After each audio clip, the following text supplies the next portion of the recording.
Nagbabalik na ba si Liza Soberano sa Pinas upang ituloy ang naudlot niyang showbiz career? Spotted siya sa Belo Party na ginanap kagabi. Ang impression tuloy.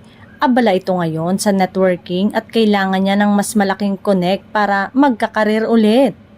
Sa totoo lang, mukha ngang nabawasan umano na ang ningning ni Liza at parang ordinaryong artista na lang kumpara noong bago siya sumubok sa Hollywood at nagsalita tungkol sa love team.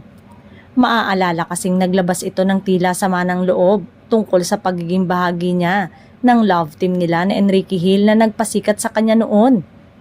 Tanggap na kaya niyang bigo siya sa Hollywood dream niya? Nakakalungkot lang na marami siyang sinunog na tulay at ngayon, nagbabalik siya dahil hindi siya nagtagumpay sa Hollywood dream niya.